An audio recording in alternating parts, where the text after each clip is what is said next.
2700। तो ये ऐसा ही होता है। थोड़े दिन पहले डेटा था कि $2000 जब आपको पर कैपिटा इनकम करती है तो कंज्यूमरिज्म का बूम आता है।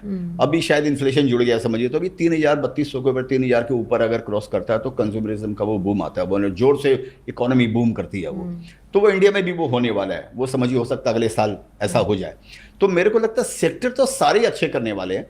तो और लेकिन कुछ सेक्टर जो मेरे को अच्छे लगते हैं, मेरे को क्या, मैं हमेशा उल्टा सोचता हूँ। जो नहीं चलता है मेरा ध्यान उसके अंदर में जाता है, जो फैशन में आ जाता है मैं उस सेक्टर को छोड़ देता हूँ। मैं उसमें कॉशियस हो जाता हूँ कि ये तो बड़ा ट्रेंडी हो गया, हर आदमी यही बात कर रहे हैं, तो मैं उसमें बात थोड़ा मेरा उधर ध्यान नहीं रहता। मैं बेचता भी नहीं हूँ, पड़ा रखता हूँ उसको। तो मेरे को लगता है जैसे टूरिज्म है फॉर एग्जाम्पल, अभी इंडिया टूरिज्म के लिए अभी अंडर पेनिट्रेटेड है। इंडिया में आपको सोनिया जी, आपको स्विट्जरलैंड भी मिलेगा इंडिया के अंदर में, इबिजा भी आपको इंडिया में मिलेगा, लंदन भी मिलेगा, आपको स्नो भी मिलेगा, रेगिस्तान भी मिलेगा, पहाड़ भी मिलेगा, उदयपुर के लेक भी आपको मिलेंगे, लेक पैलेस भी यहाँ पर मिलेंगे आपको, झोपड़े भी मिलेंगे, गांव भी मिलेगा, शहर भी मिलेगा आपको। जो दुनिया में हम जाकर देखते हैं 600 साल पुराना बेसिलिका खंडर पड़ा हुआ, हम उसको जाकर बोलते आहा, लाखों रुपया खर्चा कर देते हैं। इटली जाकर आया, मैं देखा 600 साल पुराना चर्च है, टूटा फूटा या ये जो भी है, हाँ। उसको देखने के लिए ये सब मार्केटिंग है। ये सब इंडिया में प्रॉब्लम क्या, इंफ्रास्ट्रक्चर का, वहां तक पहुंचने का इंफ्रास्ट्रक्चर बराबर नहीं है, होटल्स बराबर नहीं है, वहां पर लोग जाने का वो बराबर नहीं है। तो मेरे को लगता है इंडिया अपने आप टूरिज्म का इतना बड़ा स्कोप है। अब इंडिया से ज्यादा टूरिस्ट आप सोचिए थाईलैंड जैसी कंट्री, छोटी सी कंट्री के अंदर में जाते हैं वहां पर, या और दूसरी कंट्री में आप देखिए, अभी एक ट्रेंड चलता है, अभी जिसको बोला वियतनाम जा रहा है, अलमाटी जा रहा है, अब इधर जा रहा है, उधर जा रहा है, मालदीव जा रहे हैं। अब अरे भैया यहाँ पर एक बीच है हमारे मालदीव, लेकिन साफ नहीं है, हम उसको केयर नहीं करते हैं, इंफ्रास्ट्रक्चर नहीं।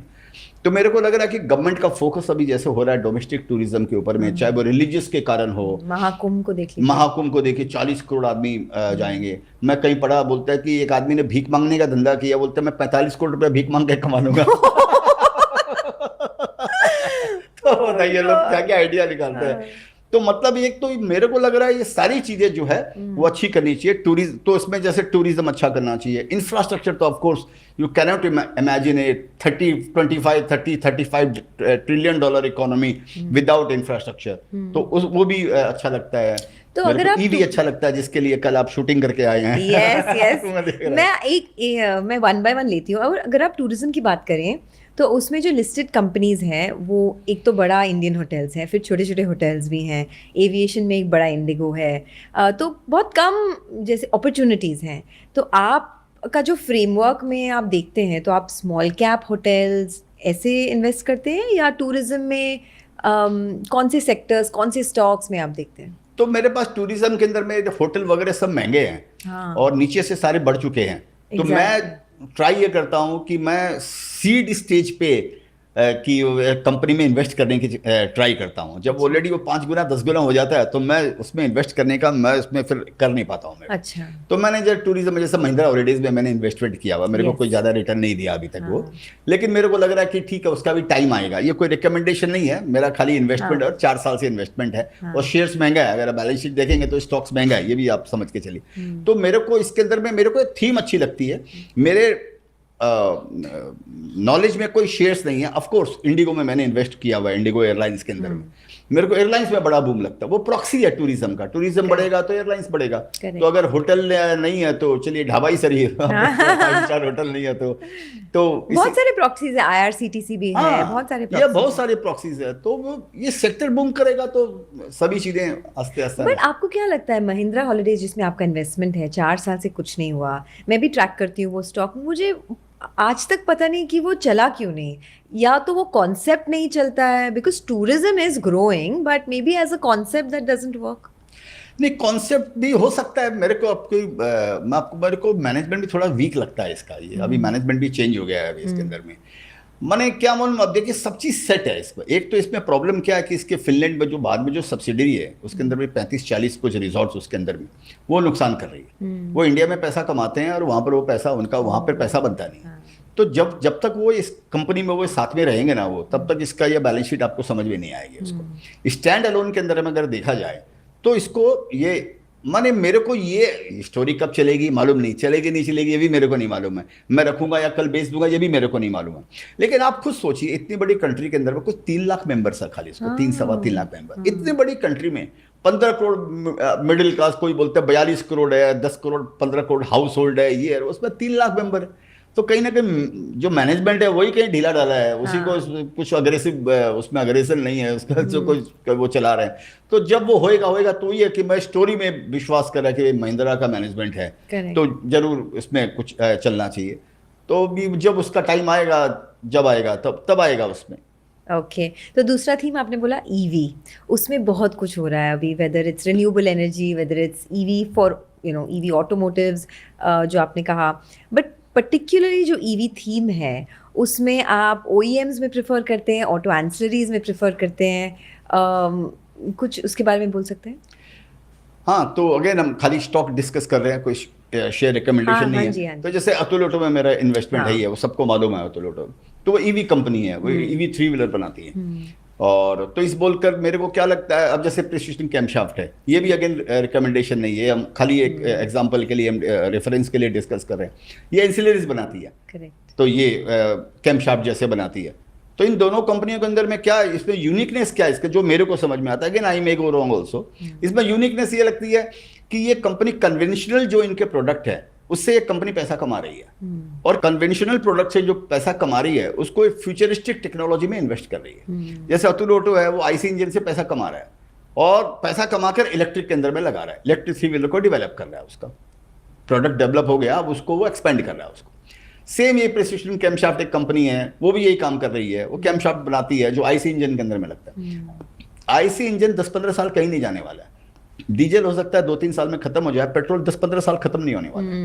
तो वो कैमशाफ्ट बनाती है, उससे पैसा कमाती है, और वो रेट्रोफिट, वो बसों को रेट्रोफिट करती है, एलसीवी को, एससीवी को, इनको कमर्शियल व्हीकल को रेट्रोफिट करती है। वो भी इलेक्ट्रिक का ही एक रूप हो गया, वो उसमें इलेक्ट्रीफाइंग करती है उनको वो। तो उधर पैसा कमाती है और इसके अंदर पैसा लगाई जा रही है। पैसा उठाने की जरूरत है नहीं, इक्विटी लेने की जरूरत नहीं है, एज ऑन डेट, और डेट लेने की जरूरत नहीं है। तो कंपनी एक यूनिक पोजीशन में लगती है।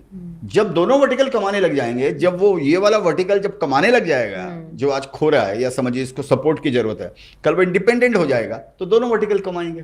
तो ये सिंपल एक फॉर्मूला है। स्टॉक्स महंगे हैं, दोनों स्टॉक्स महंगे, अतुल ऑटो भी महंगा है, प्रिसिशन कैमशाफ्ट भी महंगा है। प्रिसिशन कैमशाफ्ट ने कितना रिटर्न दिया है आपको भी? I mean I think you are an early investor in that company, right? 3-4 साल हो गए। हाँ, तो 3-4 साल में द स्टॉक इज 3-4 गुना हो गया ऑलरेडी। 3-4 गुना तो अभी सभी हो गए अभी। वो आपके लिए कम है, 3-4 गुना हमारे लिए तो बहुत है। आपका पॉडकास्ट का, आपके किसी का वैल्यू हो गया होगा 10-15 गुना 6 महीने के अंदर में। होपफुली हो जाएगा। बट नहीं, आई मीन तो आप जब ये जो कंपनियां हैं, that's a very interesting point that you shared, कि जो कंपनियां न्यू टेक्नोलॉजी में इन्वेस्ट कर रही हैं उनको देख, जो आगे की सोचते हैं। हाँ। तो अपार्ट फ्रॉम ईवीज, टूरिज्म, थोड़ा और बातचीत करते हैं आगे की सोचने वाले कंपनीज के बारे में। कोई और ट्रेंड आपको विजिबल लगता है? जो आपके पोर्टफोलियो में तो बहुत सारे स्टॉक्स हैं अभी जो अलग अलग सेक्टर्स में पड़े हैं, but anything that stands out for you? नहीं, ऐसा कुछ नहीं है, स्टैंड्स आउट तो ऐसा कुछ है नहीं। जैसे मेरे को अभी करंट मार्केट में बैंक मेरे को अच्छे लगते हैं। अच्छा। हाँ, जो PSUs बैंक, छोटे छोटे जो बैंक्स हैं PSUs के अंदर में, मेरे को सस्ते लगते हैं। वो आप इतने सस्ते लगते हैं कि मेरी इच्छा होती है कि वो बैंक खरीद लूंगा। अच्छा, स्टॉक छोड़ो, बैंक ही खरीद लेते हैं।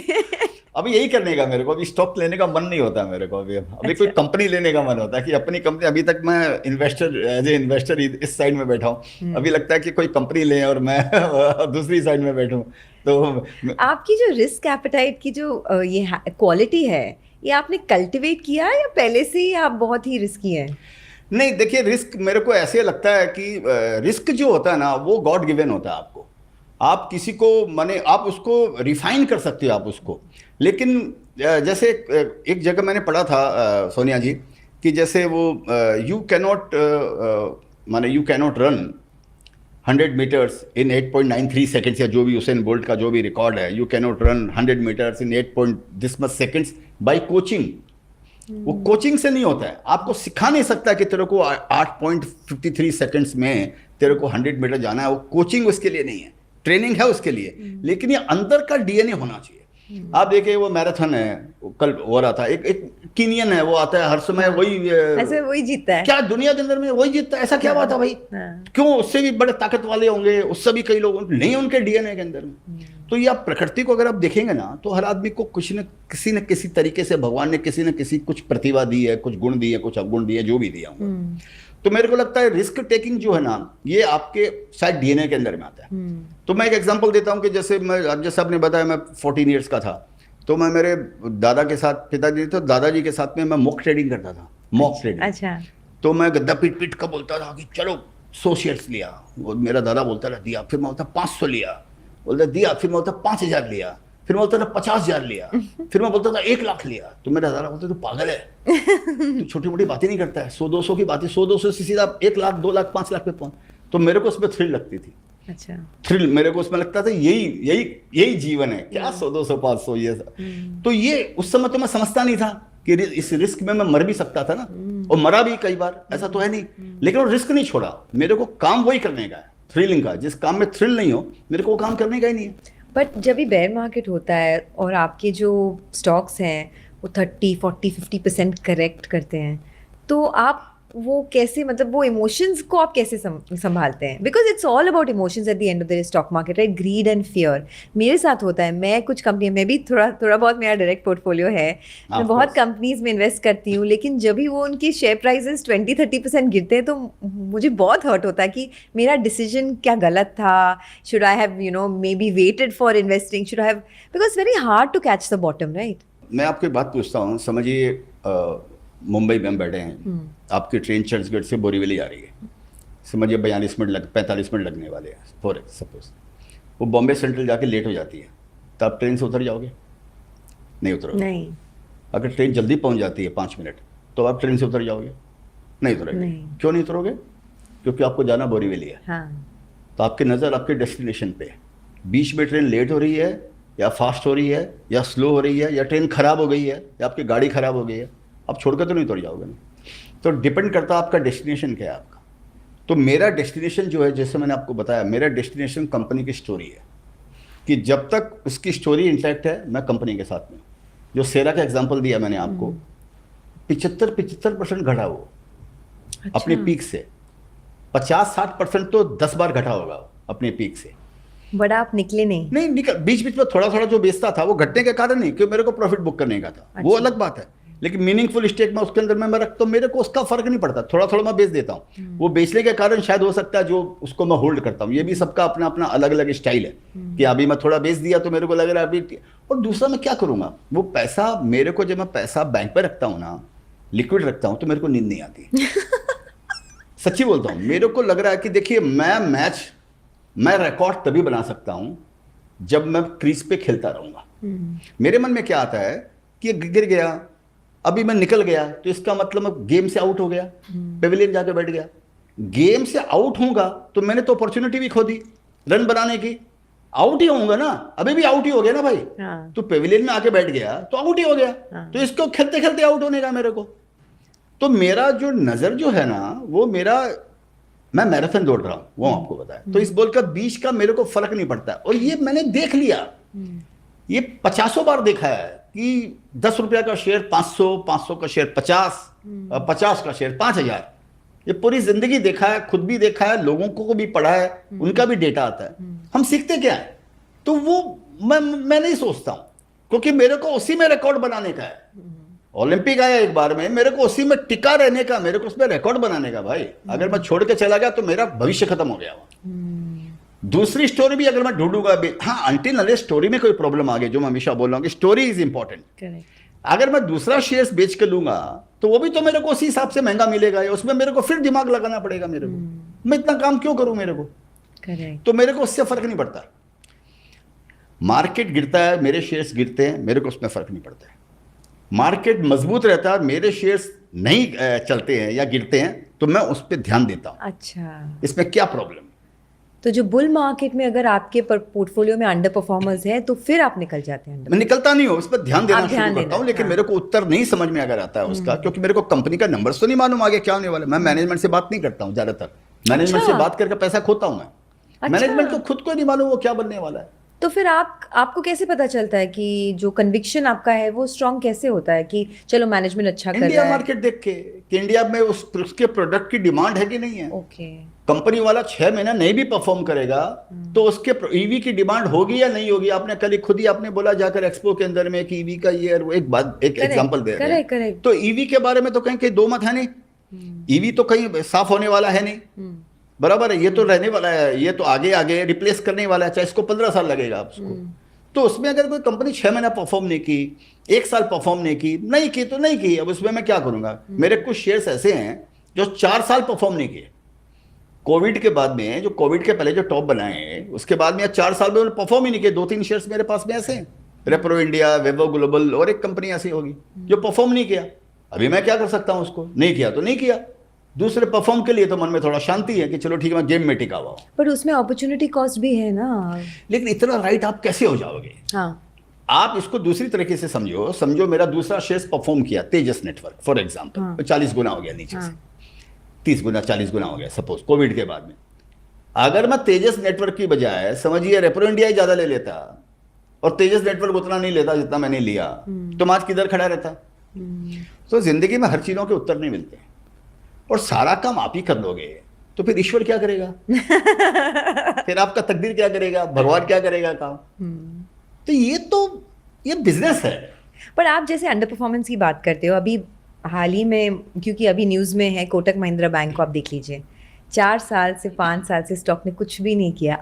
बहुत ही बढ़िया बैंक है, ग्रेट मैनेजमेंट, स्टेबल परफॉर्मेंस, सब कुछ। 4 साल पहले जो भाव था आज भी वही भाव है 1900 के आसपास, नंबर्स भी आज अच्छे हैं। तो ऐसे टाइम पे क्या करना चाहिए? क्योंकि Kotak Mahindra bank is a stock I think in almost everyone's portfolio because of large cap ये वो। ऐसे टाइम पे आपको क्या लगता है क्यों ऐसी अंडर परफॉर्मेंस आती है? नहीं, उसके कारण ऐसा भी हो सकता है कि वो शेयर्स पहले भी ओवर वैल्यूड होगा। जो मैं मेरी कंपनियों में अगर देखता हूं तो वो शेयर्स मेरे पहले जो मैं आपको बताया 4 साल परफॉर्म नहीं किए, इसलिए कि 4 साल पहले भी वो ओवर वैल्यूड थे। जो मार्केट का एक पैरामीटर चलता है, वैसे हर शेयरों में डिफरेंट पैरामीटर चलता है, कोई एक पैरामीटर्स नहीं है। लेकिन वो ऑलरेडी इतने हाइप हो चुके थे। जैसे वेवो ग्लोबल है, वो नीचे से 20 गुना बढ़ चुका 5 साल में। कोविड के पहले 20 गुना बढ़ गया। उसमें इतनी वैल्यू नहीं थी उसके अंदर में, लेकिन मैं भी कैरिड अवे हो गया। मैं भी दूसरे ई कॉमर्स की कंपनियों को देखकर मेरे को ऐसे लगने लगा 100 का पी चल रहा, 80 का पी चल रहा, इसका तो 50 का ही बाबा, एग्जैक्टली 60 का ही इसका। एग्जैक्टली वही क्वेश्चन हमेशा आता है। तो आता है तो वो तो मैं मेरी सोच का मेरे को ही दंड मिलने, जो मैं ऐसा सोचूंगा वैसा मेरे को मेरे कर्मों के फल मेरे को ही मिलने वाले हैं। लेकिन इसी सोच के कारण दूसरे में फायदा हुआ। तेजस नेटवर्क आज तक पैसा नहीं कमाया, आज तक बैलेंस शीट रेड में, अब जाकर दो क्वार्टर से पैसा कमाना चालू किया। 4 साल में कंपनी घाटे में आई है। घाटे कम हो रहे हैं, और घाटे कम भी नहीं, घाटे बढ़ते हुए आ रहे थे तो उन्होंने पैसे ही नहीं कमाए, उसके बावजूद भी शेयर 30 गुना हो गया। क्यों? क्योंकि उसके हाथ में ऑर्डर था, ये अब कमाएगा अब कमाएगा अब कमाएगा। तो बैठे रहो गंगा किनारे, कभी न कभी तो लहर आएगी। तो आशा में बैठे रहे थे, उसी आशा में बैठे, एक शेयर गिर गया, उसी आशा में बैठे रहे, दूसरा शेयर तिर गया। तो आप क्या इसके अंदर में डिसीजन लेने वाले हो? मेरे पास इसका उत्तर नहीं है एक्चुअली, सच पूछे तो मैं इसका उत्तर एक ही है कि भैया जो हो रहा है सब लीला है। इसके हर चीज के पूरे उत्तर तुमको मिलने वाले नहीं है। जब तक company perform in the story intact, again मैं उसी बात पे आऊंगा, जब तक उसके प्रोडक्ट की स्टोरी इंटैक्ट है, जब तक मैनेजमेंट डिफोकस नहीं हो रहा है, तब तक उस शेयर्स के अंदर बना रहने का है। परिणाम आपको दोनों मिलेंगे, कभी अच्छे मिलेंगे कभी बुरे मिलेंगे, ठीक है, जो मिलेंगे वो मिलेंगे। तो आपकी जो पोर्टफोलियो है 10-15 स्टॉक की, उसमें से अगर आपके 5 स्टॉक भी मल्टीबैगर्स हो जाते हैं तो अब बाकियों को ज्यादातर अगर घटेगा 20-30% तो आप ज्यादा देखते नहीं हो। आज ज्यादा देखते नहीं है, बशर्ते उसमें ऐसी खराबी नहीं हो कि जो आगे ठीक नहीं होने वाली। टाइमिंग मेरे को नहीं मालूम है कि ये ठीक 1 साल में होगा या 2 साल में होगा, और मेरे उसमें क्वांटिटी भी थोड़ी रीजनेबल रहती है। मैं उसको बेच भी नहीं सकता हूं। मैं भी अभिमन्यु के जैसा हूं, घुसना आता निकलना नहीं आता। निकलना मेरी मर्जी से नहीं है, घुसना मेरी मर्जी से है, एग्जिट मेरी मर्जी से नहीं है। अगर आपको एग्जिट नहीं आता है तो हम जैसे लोग क्या करेंगे? मतलब मेरे मन में हमेशा वो दुविधा रहती है कि अभी एग्जिट करूं नहीं करूं, बेचूं नहीं बेचूं, बिकॉज यू नेवर नो कि वो स्टॉक। आई रिमेंबर वो आयशा मोटर्स में मेरे साथ ऐसे हुआ था। वो 8,000 में स्टार्ट हुआ जब भी मैंने इन्वेस्ट किया था, तो it went up to about 12,000। तभी तो मुझे लगा वाह 8 से 12,000 तक हो गया है। चलो थोड़ा बेच देती हूँ, उसके बाद it went to 30,000. So of course I stayed invested because I was also tracking the company, ये वो long term investment था वगैरह, but the decision to exit is something which is very tough. नहीं तो आपको एक फॉर्मूला लगाकर चलना पड़ेगा आपको. देखिए मैं हमेशा बोलता हूँ regret is the lifestyle disease of investing. Regret तो आपको होना है, कम ले लिए बढ़ गया तो आपको रिग्रेट है कमी क्यों लिया. अगर आपने ले लिया गिर गया तो आपको लगेगा मैं लिया ही क्यों. एवरेज कर लेंगे फिर गिर जाएगा, आपको लगेगा मैं एवरेज ही क्यों किया. फिर आप बोलेंगे एवरेज कर लिया और मैं गिर गया, अभी मैं निकल जाती हूँ. आप निकल जाएंगे फिर वो बढ़ जाएगा, फिर आपको लगेगा ये मैंने क्या किया. इसके उत्तर नहीं मिलने वाले आपको कभी भी. इसके सारी बातों के उत्तर नहीं मिलने वाले हैं.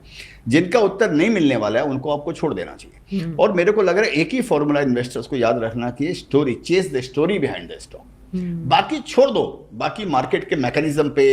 और हाँ एक चीज जरूर है, जब एकदम स्टॉक ओवर वैल्यूड, जैसे जो समझिए मैंने गलती की, जैसे मैंने बताया 60 70 80 का पी हो गया, दूसरे 100 के पी दिखते थे ई कॉमर्स कंपनी में, मैं निकला नहीं.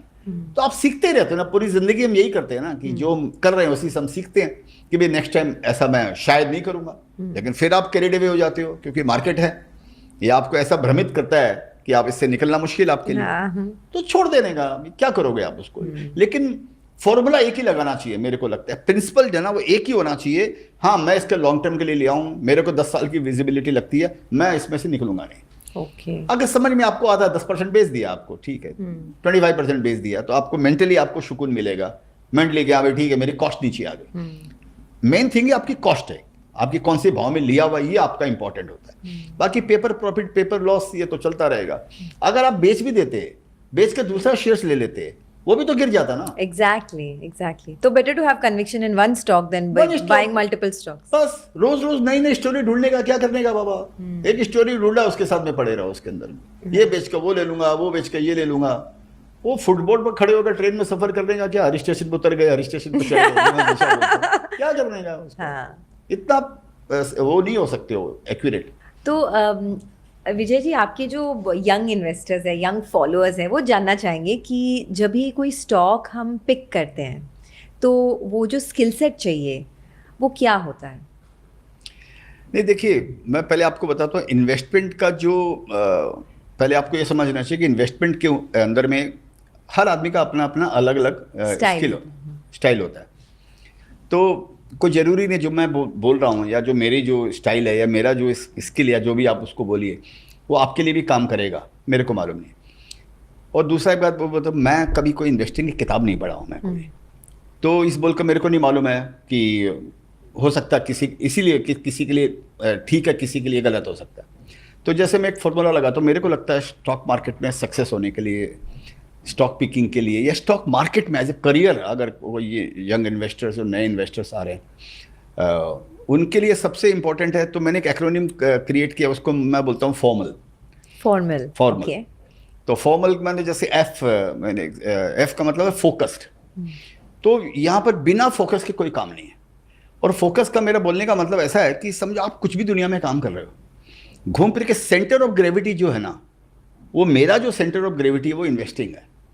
फॉर एग्जाम्पल मैं पिक्चर भी देखता हूँ, समझिए पिक्चर देखा वापस पिक्चर से होल से निकला, बाद में मेरे दिमाग में पिक्चर नहीं घूमती है. वो पिक्चर में क्या हुआ, कौन मरा, कौन गाया, कौन क्या. जैसे कल कोल्ड प्ले देखने के लिए गया तो वहाँ पर वो देख लिया. उसके बाद जब वहाँ से निकल गया तो मैं छोड़ के मेरी सेंटर ऑफ ग्रेविटी में आ गया कि कल मार्केट खुलने वाला है. तो मेरा फोकस पॉइंट जो है वो स्टॉक मार्केट इन्वेस्टिंग ही है मेरा. तो मेरे को ऐसे लगता है कि जब और भी मैं जितने लोगों से मार्केट में मिलता हूँ, जो पुराने लोग हैं मार्केट में, जो फ्रेंड्स है जिनको मैं जानता हूँ, मैं उनमें ये कॉमन चीज़ देखता हूँ. ऐसा नहीं कि आपके दूसरे शौक नहीं होने चाहिए, सेंटर ऑफ ग्रेविटी लेकिन इन्वेस्टिंग ही है, इसके अलावा कुछ नहीं. ऐसा मेरे पर लागू होता है. और दूसरा फॉर्मल का जैसे समझिए ऑब्जर्वेशन. मेरे को लगता है कि ऑब्जर्व करना ही नहीं तो आपके दिमाग में नई आइडिया कैसे आएगी. क्या फैशन चेंज हो रही है, क्या ट्रेंड चेंज हो रहा है, क्या कल्चर चेंज हो रहा है, क्या एक्सपीरियंस चेंज हो रहा है. जैसे फॉर क्यू कॉमर्स जो अभी चल रहा है, वो जिसने पहले समझ लिया होगा कि हाँ भी 10 मिनट के अंदर में डिलीवरी होती है, ब्लैंकेट 10 मिनट में डिलीवरी करता है, 5 मिनट डिलीवरी करता है, एक ऑब्जर्वेशन को आपको मालूम पड़ा होगा ना. तो उसने समझिए कोई जाके शेयर्स ले लिया होगा, जो भी शेयर्स लिस्टेड है, चाहे स्विगी आ गया होगा या उसके पहले जो भी था, जोमेटो था या जो भी आया. तो ऑब्जर्वेशन मार्केट के अंदर में बहुत जरूरी है कि आप ऑब्जर्व कर रहे हैं आपके आजू बाजू में क्या हो रहा है, क्या ट्रेंड चेंज हो रही है, क्या कल्चर चेंज हो रहा है। दूसरा मेरे को लगता है ये बहुत इंपॉर्टेंट है स्टॉक मार्केट के लिए। और दूसरा मेरे को लगता है कि R for risk taking capacity. Risk, आप कितनी बड़ी रिस्क ले सकते हो।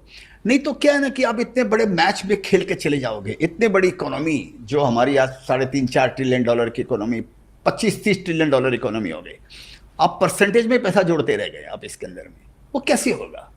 तो आपने गवा दिया ना वो अपॉर्चुनिटी को। ये अपॉर्चुनिटी मालूम नहीं कब आएगी, लाइफ टाइम अपॉर्चुनिटी जो इंडिया के अंदर में अभी तक आई है, अगले लास्ट 20 ईयर्स में आगे जो आएगी समझिए। लेकिन रिस्क टेकिंग एपेटाइट, आपका रिस्क एपेटाइट होना चाहिए। अगर आपको समझ में आया, जो हमेशा मैं बोलता हूं कि अगर नो बॉल में अगर आपने 1 रन बनाया तो आपने 1 रन नहीं बनाया, आपने 6 रन खोया। नो बॉल में तो छक्के मार भाई, नो बॉल का रन ले और दूसरी उसके ऊपर जो बॉल आती है इस पर छक्के मार, उस पर रन तेरे को मिलना चाहिए ना भैया। उसमें भी अगर 1 ही रन ले लिया, अरे मेरा शेयर 50 का 500 हो गया, अरे वेरी गुड, लिया कितना था 500 शेयर्स। आपके पोर्टफोलियो आपके वर्थ के हिसाब से, अगर आपकी वर्थ है 2000 की, आपने 500 लिया तब ठीक है। लेकिन मैं तो ऐसे ऐसे लोगों को जानता हूं उसकी वर्थ है 50,000 शेयर्स लेने की, लेकिन 1000 शेयर्स पे उनको घबराहट होने लग जाती है। आप बड़ा पैसा नहीं कमा सकती हो। तो रिस्क टेकिंग कैपेसिटी आपकी होना चाहिए। और तीसरा जो फॉर्मल का जो एम है वो है मैराथनर। आपका जो माइंड सेट होना चाहिए वो स्प्रिंट के जैसा नहीं होना चाहिए। स्प्रिंट बोलते हैं ना जो कि स्प्रिंटर क्या बोलते हैं, हाँ, जो जल्दी भागते हैं, जो 100 मीटर दौड़ते हैं, स्प्रिंट। हाँ, स्प्रिंट। आपका माइंड सेट होना चाहिए मैराथनर का जैसा। मैं मैराथन दौड़ रहा हूँ। आप दोनों का माइंड सेट, अगर आप सोचेंगे कि मैं जो आपने पूछा मैं जल्दी निकल जाती हूँ, आप अपने आप को पूछिए आप 100 मीटर दौड़ रहे हैं कि मैराथन दौड़ रहे हैं। मैराथन जिस दिन आप सोचेंगे दौड़ेंगे, आपका स्टॉक का सिलेक्शन बदल जाएगा। मैं वो ट्रेन में इन्वेस्ट नहीं करता हूं जो चर्चगेट से लेकर बॉम्बे सेंट्रल में खत्म होती है, मैं उस ट्रेन में इन्वेस्ट नहीं करूंगा। तो मैराथनर रहेगा तो आपका सोचिए स्लो एंड स्टडी, शुरुआत भी स्लो एक स्टडी होगी और पूरा उसको आप मेंटेन करेंगे और आप बड़े फोकस रहेंगे। 100 मीटर वाले को ज़्यादा दम चाहिए, नो डाउट, उनको दोनों को डिफरेंट दम चाहिए, लेकिन 100 मीटर में खत्म हो जाएगा उसका। तो इन्वेस्टिंग में ये सोचना चाहिए मेरे को मैराथनर बनने का, ऐसा मैं सोचता हूँ।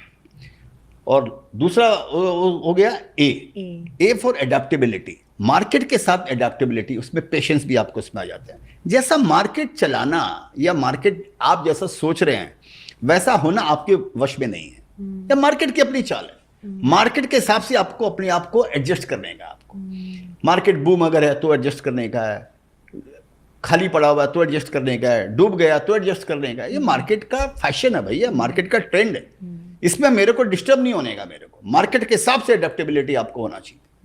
ये फॉर्मल का फॉर्मूला है। ओके। और एल?